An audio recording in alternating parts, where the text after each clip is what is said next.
Сайн бацхан үзэгчтэй хятад энэ 7 өнөрт нэвтрүүлгийн ээлжид дугаар хүрэхэд бэлэн боллоо.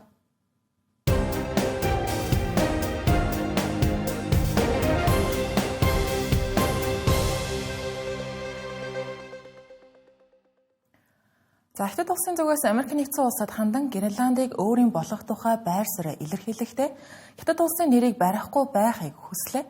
Учир нь Дональд Трамп нь Гренландыг өөрийн улсын мэдлэх болгох хүсэлтэй байгаа гэдгийг илэрхийлэхдээ Гренландад хятад Орос зэрэг улсын нөлөө арал дээр их байна гэх тайлбарыг өгч байгаа.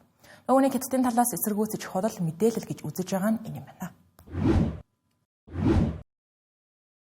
Өнгөрөх даваа гарагт Хятад улс Америкийн нэгдсэн улсад хандан Гренландд хувийн ашиг сонирхлоо гүйцэтгүүлэхийн тулд бусад улсаар төрийн барин шалтгаглахгүй байх хэрэгтэйг анхааруулга мэдээллийг хийсэн байна. За мөн Хятад улсын Арктикийн бүс нутагт явуулж байгаа үйл ажиллагаа нь олон улсын эрх зүйн зарчимд бүрэн нийцсэн тул Америкийн нэгдсэн улсаас ямар нэгэн дарамт шахалт ирэх ёсгүйг хэлжээ. За уг мэдээллийг Хятадын гадаад хэргийн амны хэвлэлийн төлөөлөгч Мао Нинг ээлжид хэвлэлийн хурлынхаа үеэр сэтгүүлчдийн асуултад хариу болгон мэдээлсэн. Америкийн нэгдсэн улсын ерөнхийлөгч Дональд Трамп НАТОгийн гишүүн Дан улсын хагас бие даасан нутаг дэвсгэр болох Гренландыг Орос эсвэл Хятад улсад алдахаас сэргийлэхийн тулд худалдан авах хэлэлцээр байгуулах сонирхлоо илэрхийлсэн. Уг асуудлаар Трамп болон түүний эцэг захиргаа хэд хэдэн арга хэмжээ авахар идэвхтэй ажиллаж байгаад цэргийн хүч хэрэглэж магадгүй гэсэн юм а. Мэдээж асуудал нэгэнт цэрэг зэвсэг оруулах дээр тулсан тул Америкийн нэгдсэн улс Дайн болон Гренландын хоорондын харилцаанд хурцтмал байдал үүссэн. Энэ нь Дайн улсын ерөнхий сайд Метте Фредериксон Америкийн нэгдсэн улс Гренландыг эзэмших нь НАТОгийн төгсгөл болохыг анхааруулснаар улам бүр даймжраад байна. Харин өнгөрөгч баасан гарагт Гренландын ерөнхий сайд Йенс Фредерик Нильсон мөн бусад намын удирдагчид хамтарсан мэдээллийг гаргаж Гренландын ирээдүйн тухай шийдвэрийг зөвхөн Гренландын иргэд нь гаргах ёстой хэлж байсан. Харин уг мэдээллүүд гарсны дараа буюу нэм гарагт Трамп Air Force One онгоцон дотор яригдж буй асуудлаар ярилцлага өгсөн. За үүндээ тэрээр Америкийн нэгдсэн улс Гренландыг эзэмших шаардлагатай гэдгийг дахин давтан хэлж үгүй бол Орос эсвэл Хятад улс төрүүлж эзэмших болно гэжээ. За Гренландыг ямар нэгэн аргаар заавал Америкийн нэгдсэн улс авах болно. Гэхдээ хэлэлцээрийн аргаар шийдвэрлэхийг илүүд үзэж байгаагаа нэмэн хэлжээ. Харин Хятад улсын хувьд бүс ба зам санаачилгаагаа хүрээнд Арктикийн торгоны зам байгуулах төлөвлөгөөтэй байгаагаа зарлаж байсан. За үүгээрээ Хятад улс дэлхийн олон оронтой эдийн засгийн холбоо тогтоож байжээ. Хятадын гадаад хэргийн амны хэвлэлийн төлөөлөгч Мао Нинг Хятадын Арктик дахь үйл ажиллагаа нь бүс нутагт энх тайван, тогтвортой байдал, тогтвортой хөгжлийг дэмжих зорилготой гэж тайлбарладаг. За ингэхдээ тэрээр Арктикийн нутаг дэвсгэрт үйл ажиллагаа явуулах эрх чөлөө бүх улсад бий. За гэхдээ хууль эрх зүйн дагуу байж бусад улс орны зөрчилгүй явуулж байгаа үйл ажиллагааг хүндэтгэх ёстой гэсэн юм а. За энэхүү Гренландын асуудал шийдэгдэлгүй үргэлжилсээр байна. Дан болон Гренландын төлөөлөгчид энэ 7 хоногт Америкийн нэгдсэн улсын Вашингтон хотноо хэлэлцээ хийхээр төлөвлөж байгаа ба Америкийн нэгдсэн улсын сенаторууд ч нөгөө талд Дан улсад хайлчлахаар төлөвлөж байна. Хятадын засгийн газраас Бээжин дахь Европын элчин сайдын яамдуудтай холбогдож Европын орнуудад Тайваны улс төрчдөд виз өгөхгүй байхыг уриалж эхэлсэн гэх их сурвалжуудын мэдээлэл байна. Тайваны удирдагчаар Лай Чинтэй сонгогдсон цагаас хойш Бээжингээс Тайваны хэд хэдэн улс төрчдийн эсрэг визний хориг тавьж эхэлсэн ба. Бээжин энэ хоригоо худалдаа 8 эрхэлдэг ойр харилцаатай Европын улс орнууд руугаа тэлэх сонирхолтой байх шиг нь Европын дипломатууд энэ шахалтыг хэрхэн хүлээн авах нь тодорхой байна. Хятадын засгийн газрын өндөр албан тушаалтнууд Европын орнуудад Тайваны улс төрчдийн нэвтрэхийг хориглох хууль эрх зүйн зөвлөгөө өгч гэлсэн талаар хэд хэдэн дипломатууд Guardian агентлагт мэдээлжээ. За тодорхойлбол Бээжингээс Европын элчин сайдын яамд болон засгийн газруудад хандан Тайваны албаныхан орхон Хятадын улаан шуумыг алхаж буй мэт үйлдэлд тооцогдно гэж сэрэмжлүүлжээ. За эдгээр арга хэмжээ нь Тайваны одоогийн дэд ерөнхийлөгч, гадаад хэргийн сайд болон өмнөх ерөнхийлөгчийн Европын айлчлалтай холбоотой ба Европын орнуудад Тайваны албаныхан орхон харилцаанд нь аюул учруулна гэж үзжээ. Харин Тайваны гадаад хэргийн яамны мэдээлэлд Европт хийсэн айлчлалууд нь Хятадд огт хамаагүй ба Хятадын дарамт шахалт нь дэлхийд дахины энх тайван тогтвортой байдалд занал хийж байна гэж үзэж байгаагаа илэрхийлжээ. Харин Норвеги, Финлянд тэргүүт Европын холбооны орнууд мөн Их Британи визийн шийдвэрээ өөрсдийн хууль дүрмийн дагуу гаргадаг ба Тайванд бусад улс орон бүс бүс нутгуудад тавьдагтай ижил шаардлагыг тавина гэсэн байр суурьтай байна. Өнгөрсөн 7 хоногт бүгд найрамдах Солонгос улсын ерөнхийлөгч Lee Jae-myung Хятад улсад 4 хоногийн турш төрийн ажиллал хийсэн байна. Өмнөх бүгд найрамдах Солонгос улсын ерөнхийлөгч Yoon Suk-yeolтай харьцуулахад Lee Jae-myung Хятад улстай харилцаагаа сайжруулах, бэхжүүлэх бодлого баримтуулж байгаа нь энэхүү харагдлаа. Yoon Suk-yeoлийн хувьд Америкийн нэгдсэн улстай илүү холбоотны түвшинд байх гадаад бодлого баримталж, ерөнхийлөгч Joe Biden-тай уулзаж Америкийн нэгдсэн улсад айлчилж байсан. Түүний цэцэглэлийн үед Солонгос Хятадын харилцаа ерөнхийдөө мууцсан гэхэд хэлсдэггүй. Lee Jae-myung-ийн хувьд харин 6 жилийн дараа бүгд найрамдах Солонгос улсын ерөнхийлөгч бүгд найрамдах Хятад ард улсад айлчилж байгаа үйл явдал болж байна. Харин өнгөрсөн 11-р сард бүс нутгийн дээд хэмжээний уулзалтын үеэр Xi Jinping бүгд найрамдах Солонгос улсад айлчилж, ерөнхийлөгч Yoon Suk-yeol түүнийг ихэд найрсаг хүлээн авч уулзаж байсан. Энэ удаагийн Хятад дахь Lee Jae-myung-ийн айлчлалын гол зорилго нь бус нутгийн аюулгүй байдлыг хангах, мөн бүгд найрамдах Хятад ард улсад албан бусаар хоригдоод байгаа Солонгос соёлыг сэргээх асуудлууд дээр төвлөрөх юм аа. Бүгд найрамдах Солонгос улсын хувьд Японы адилаар Америкийн нэгдсэн улстай аюулгүй байдлын түвшинд хамтын ажиллагаатай. Гэхдээ бүгд найрамдах Хятад ард улстай эдийн засгийн хувьд чухал харилцаатай. Тиймээс Lee Jae-myung, SK Group, Samsung Electronics тэргүүтээ өмнөд Солонгосын бизнесийн томоохон төлөөлөлттэй хамт Хятадд очсон. Хоёр тал худалдаа, технологи, хүрээлэн буй орчны олон хамтын ажиллагаанд гарын үсэг зурсан юм аа. Xi Jinping олон улсын нөхцөл байдал улмал төвөгтэй болж байгааг онцолсон байна. Lee Jae-myung-ийн хувьд харин Хятадтай харилцаагаа эрчимдээ сайжруулж байгаа нь ойрын холбоотон Япон болон Хятадын дундуур эрсдэлтэй алхам хийж буй явдал юм хэмээн шинжээчид тайлбарлаж байна. Японы ерөнхий сайд Takaichi Sanae-гийн хувьд Америкийн нэгдсэн улстай илүү найрсаг байх бодлого баримтлаад зогсохгүй. Өнгөрсөн оны сүүлээр Тайваны асуудлаас болоод Хятад Японы харилцаа муудаад байгаа лээ. Xi Jinping Lee Jae-myung-ыг стратегийн оновчтой сонголт хийж түүхийн хувьд зөв талдаа зогсохыг хэлсэн гэж Цинхуа агентлаг мөн мэдээлсэн юм аа. Бүс нутгийн аюулгүй байдлын тухайд Умар Солонгостой яриа хэлэлцээгээ сэргийхийн ач холбогдлын талаар хоёр ерөнхийлөгч санал бодлоо хуваалцаж, Солонгосын хойгт энх тайван тогтоох арга замыг судлахаар тохиролцлоо гэж албаны мэдээнүүд гарсан. Цаг 30 минут үргэлжилсэн дээд хэмжээний уулзалтын үеэр бүгд найрамдах Солонгос улсын ерөнхийлөгч Финлянд яриа хэлэлцээ хийх ямар ч шинж тэмдэг харагдахгүй байгаа. Энэ үед Умар Солонгосыг хэлэлцээний ширээний ард дахин суулгахын тулд бүгд найрамдах Хятад ард улстай хамтран ажиллах нь чухал болохыг онцолжээ.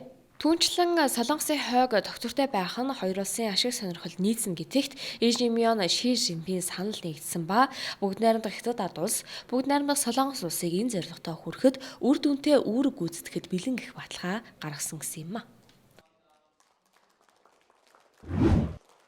Канада улсын ерөнхий сайд Маккарни энэ 7 хоногт Хятад улсад айлчлах гэж байна. Энэ хоёр улсын сүүлийн 10 жилийн хугацаанд хийсэн анхны айлчлал болж байгаагаар онцлог.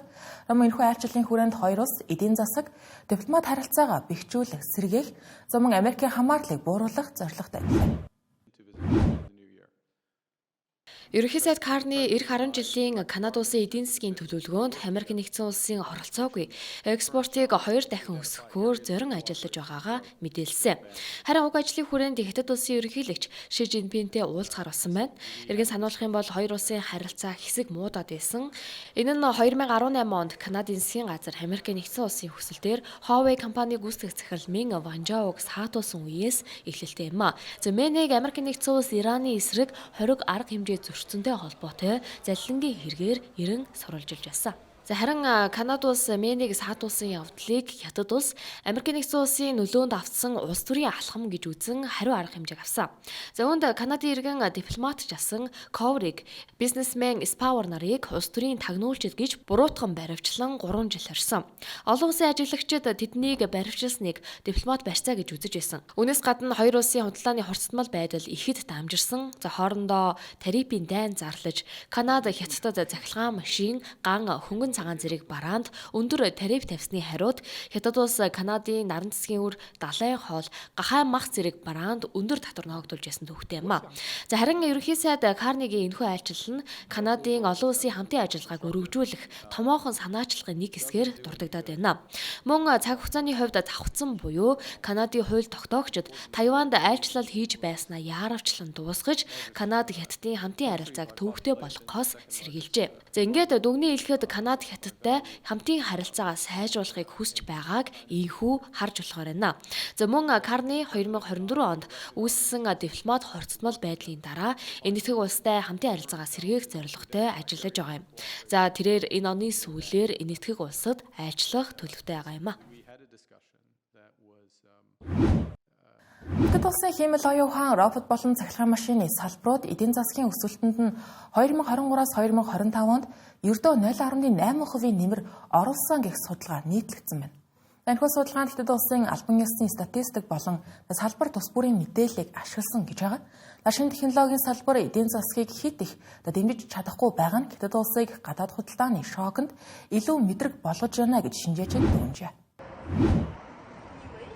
Хятад улсын дараагийн 5 жилийн хөгжлийн төлөвлөгөө энэ 3 дугаар сард эхэлнэ. Дэвшилтэд технологийн салбарт төрийн хөрөнгө оруулалтыг нэмэгдүүлэхээр тусгагдах талаар албаныхан мэдээлсэн. Гэвч Rhodium Group-ийн судалгаагаар Хятадын эдийн засгийн бодлогын дагуу дотоодын нийт бүтээгдэхүүний өсөлт зорилттой түвшинд хүрэхийн тулд шинэ салбаруудыг 5 жилийн дотор 7 дахин тээлж жил бүр хөрөнгө оруулалтын өсөлтийг ойролцоогоор 2% нэмэх шаардлагатай гэж үзсэн байна. Тухайлбал энэ жилд 2.8 их 80 юанд шинээр хөрөнгө оруулах хэрэгтэй ба энэ нь 2025 оныхоос 120%-аар их хэмжээ юм. Цахилгаан машин, хиймэл оюухан, робот зэрэг салбарын хөрөнгө оруулалт өсөх боломжтой байгаа ч үл хөдлөх болон бусад шинэ салбарууд ийм хурдан өсөлт үзүүлэх боломжгүй байна. Өнгөрсөн жил шинэ орон сууцны борлуулалт гэхэд л 2009 оноос хойш хамгийн бага түвшинд хүрээд байна. Макро шинжилгээний тайланд үл хөдлөх салбарын тааруу өсөлтийн улмаас энэ жил дотоодын нийт бүтээгдэхүүний өсөлтөөс 1.2% хасагдахаар байгаа талаар дурдсан. Мөн судлаачид технологийн салбарт хэд төвлөрөх нь ажил эрхлэлтэд сөрөг нөлөөтэй талаар анхааруулжээ. Тодорхойлбол шинэ технологийн салбаруудад өндөр цалин санал болгож чадах ч уламжлалт салбаруудтай харьцуулахад хангалттай их ажлын байр үүсгэж чадахгүй юм байна. Үйлдвэрлэлийн автоматжуулалтын улмаас Хятад улсад ирэх 10 жилд 100 сая хүн ажилгүй болох магадлалтай гэж тооцоолжээ. Одоогийн байдлаар хотын бүсийн ажилгүйдэл 5%-аас дээш, харин залуучуудын ажилгүйдэл үүнээс 3 дахин их байна. Хятадын эрх баригчдын тухайд урт хугацааны стратеги нь инновацийг дэмжихэд чиглэж байгаа ба уул уурхай үл хөдлөх зэрэг уламжлалт салбаруудыг шинэ технологитой нэгтгэж өрсөлдөх чадварыг хадгална гэж зорж буй талаар Хятадын худалдааны яамны орлогч дарга Жан Жямпинг тайлбар өгчээ. Хятад улсын эрх баригчид эдийн засгийн өсөлтийг доктортой хөгжлийн зорилтуудтай нийцүүлж байгальд ээлтэй байдлаар үйлдвэрлэл эдийн засгийн хөгжлийг дэмжин ажиллахыг зорж байгаа. Гэхдээ Хятад улс 2027 гэхэд хаягдалгүй хотуудын тоог 60%-аар нэмэгдүүлэхээр зорж байгаа гэлээ. Хятадын байгаль орчин экологийн яамнаас мэдээлснээр Хятад улс 2035 он гэхэд бүх хоттой тогтвортой хоггүй менежментийн систем байгуулах зорилт тавьжээ. Ингэхдээ богино хугацаанд буюу 2027 он гэхэд улсын 60% хоггүй хотын туршилтын хөтөлбөрийг тэлж хатуу хог хаягдлын хэмжээг мэдэгдэхүйц бууруулахыг төлөвлөж байгаа талаар яамны дэд сайд Ли Гау Бээжинд болсон хэвлэлийн хурлын үеэр мэдээллэв. Мөн 2026-аас 2030 оны буюу 15 дахь жилийн төлөвлөгөөний хугацаанд хоггүй хотын тоог ойролцоогоор 200-д хүргэж Бээжин, Танжин, Хэбэ, Янцын мөрний Дельта, Гуандун, Хонконг, Макао, Янцын мөрний дунд хэсгийн бүлэг хот, Чэнду, Чүнцин зэрэг бүс нутгийн хамтын бүтээн байгуулалтыг дэмжихээр ажиллана гэжээ. Иргэн сануулахад Хятад улс нь анх 2019 онд 11 хот, 5 бүс нутгийг хоггүй хотын туршилтад оролцуулахар сонгон шалгаруулж, хог хаягдлын их үүсвэрийг бууруулах, дахин боловсруулахад төвлөрсөн хөтөлбөрийг хэрэгжүүлж эхэлсэн. Харин цаашид 14 дахь 5 жилийн төлөвлөгөөний хугацаанд 2021-ээс 2025 онд 113 дүүргийн төвтэй хот болон 8 тусгай бүлгийг хоггүй хотын бүтээн байгуулалт хамруулжээ. Догоор нийт 3000 гаруй хатуу хогийн менежментийн төсөл хэрэгжсэн ба үүнд зарцуулсан хөрөнгө оруулалт нь ойролцоогоор 560 тэрбум юан буюу 80 тэрбум $. Хүрээд байна. Дашрамд дурдахад Хятад улс хоггүй хотыг хог үйлдвэрлэдэггүй хот гэж үздэггүй, харин ногоон үйлдвэрлэл, хаягдал багтай амьдралын хэв маяг, хогийн их үүсвэрийг бууруулах, нөөцийг сэргээх замаар хог хаягдлын нөлөөг хамгийн бага хэмжээнд хүргэх загвар гэж тодорхойлдог байна.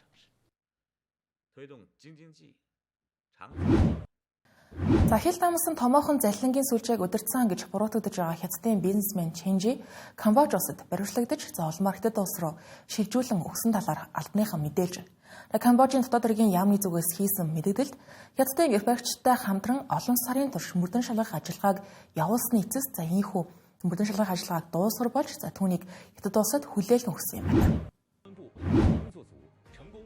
Чен Хятадд төрсэн Хятад иргэншилтэй нэгэн. Гэхдээ тэрээр Камбож улсын иргэншил хүсэн аваад байсан нь өнгөрсөн 12 дугаар сард хүчингүй болжээ. Ийхүү түүнийг Хятад улс руу шилжүүлэх эрх зүйн боломж бүрдсэн байна. Түүний хийсэн хэрэгээс дурдвал Price Holding Group хэмээх олон улсын хэмжээний корпорацийг үүсгэн байгуулж, үүгээрээ их хэмжээний онлайн залилангийн ажлыг нуун далдлахад ашиглажээ. Өнгөрсөн 12 дугаар сард ил болгосон Америкийн нэгдсэн улсын яллах дүгнэлтүүдэд Чен Камбож дахь залилангийн төвүүдийг удирдах, хүний 8-нд өртсөн ажилчдыг албадан криптовалют болон хөрөнгө оруулалтын залилан үйлдэхэд ашиглаж байна. Түүний залилангийн арга барилыг гахаа нядалгааны ажил гэж нэрлэдэг бөгөөд хохирогчдын итгэлийг олж авах тал дээр цаг их зарцуулдаг юм байна. Америкийн нэгдсэн улсын эрх баригчид түүний хийсэн залилангийн хэрэг дэлхийд даяар тэрбум гаруй ам долларын хохирол учруулсан талаар мэдээлсэн. Америкийн нэгдсэн улсын засгийн газрын зүгээс Чен хэрэгтэй холбогдуулан 127 мянга гаруй биткойн хураан аваад байгаа. Энэ нь өнөөдрийн ханшаар 54-өөс 58 их 80 төгрөгтэй тэнцэж байна. Харин сэжиглэгдэж байгаа Price Holding Group дээрх бүх хэргийг няцаагаад байгаа. Уг хэргийг зүүн өмнөд Азийн орнуудад залилангийн хуулийн зохицуулалт хэр сул байгааг болон авилгалын улмаас зохион байгуулалттай залилангийн сүлжээнүүд цэцэглэн хөгжиж байгааг харж болохоор байна. Ийхүү Ченжийг Хятад руу шилжүүлэн өгсөн асуудлаар Хятадын эрх баригчид албан ёсоор тайлбар хараахан хийгээгүй байна. Америкийн нэгдсэн улсын Лас Вегас хотод болж байгаа 2026 оны хэрэглэгчийн цахилгаан барааны үзэсгэлэнт Хятадын олон компаниуд оролцож байна. Гэхдээ олон улсын хөрөнгө оруулагч нарын анхаарлыг ихээхэн татаж байгаа талаар албаныхан хэлж байгаа. Мөн энэхүү үзэсгэлэн 4 хоногийн турш үргэлжлэн 155 орон бүс нутгаас 4500 гаруй компаниуд оролцож байгаа юм.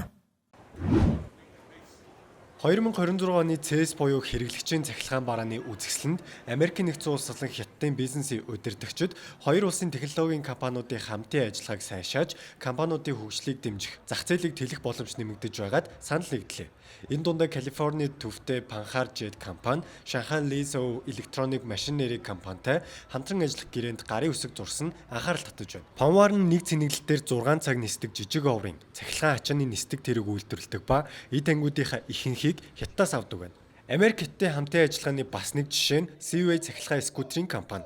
2000-ад оны ихээр анхны хоёр дугуйтай өөрөө тэнцвэрээ олдог тээврийн хэрэгслийг бүтээсэн уг компани 2015 онд Хятадын Ninebot компанид худалдаалагдсан ба энэ удаагийн үзэсгэлэнгээр дараагийн шинэ бүтээгдэхүүнээ танилцуулж байна. Энэ жилийн үзэсгэлэнд нийт 155 гаруй улс бүс нутаг оролцож байгаа ба 4 өдөр үргэлжлэх 400 гаруй худалдаанд дэлхийн технологийн салбарын 1300 гаруй илтгэгч оролцсон талаар Америкийн хэрэглэгчийн технологийн холбооноос мэдээлжээ. 1967 оноос хойш дэлхийн хэрэглээний технологийн чиг хандлагыг тодорхойлох параметрийн үүрэг гүйцэтгсээр ирсэн чухал ач холбогдолтой үзэсгэлэн юм а.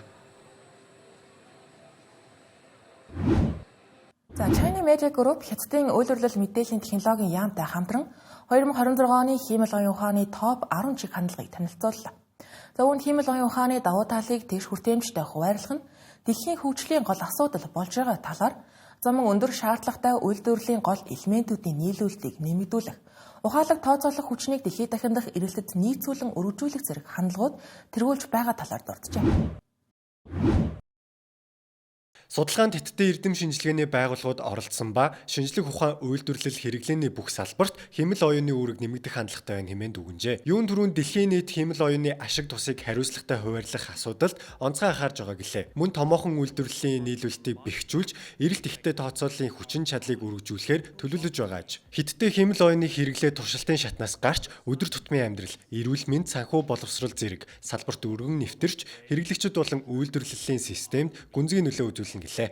Сүүлийн үед хиймэл оюуны технологи олон төрлийн үүрэг гүйцэтгэдэг болж зураг дуу, текст зэрэг олон мэдээллийг нэгэн зэрэг боловсруулж хэрэглэгчдэд илүү бодит туршлага өгөхөйц болоод байгаа юм. Судлаачид цааш хиймэл болон бодит орчны холбоо гүнзгийрч инновацийг түргэтгэх боломжтой гэж үзэж байна. Үүнтэй зэрэгцэн дэд бүтэц мөн аюулгүй байдлын асуудал яригдах нь мэдээж юм. Эрчим хүчний хэрэглээ нэмэгдэхийн хэрээр дэлхийн нийт доктортой ногоо хөгжилд анхаарч аюулгүй байдлыг сайжруулах, зохицуултыг бэхжүүлэх шаардлага улам чухал болох аж. Хятадын эрх баригчдын үзэж байгаагаар эдгээр чиг хандлах нь технологийн шинжилэл, хиймэл оюун ухааныг иргэдийн өдөр тутмын амьдрал болон үйлдвэрлэлийн бүх салбарт нэвтрүүлэхэд чиглэж байгаа ба байгаль орчин дээлтэй ажиллах хүчин сөрөг нөлөөгүйгээр хөгжүүлэх нь дэлхийн нийтийн өмнө тулгарч буй нийтлэг сонирхол болсон гэлээ. just the first 5 months of 2025. Өсөж та бүхэн хэдэд энэ 7 хоногт нэвтрүүлгийн ээлж дугаар хүрлээ. Анхаарал хандсан явдал баярлалаа.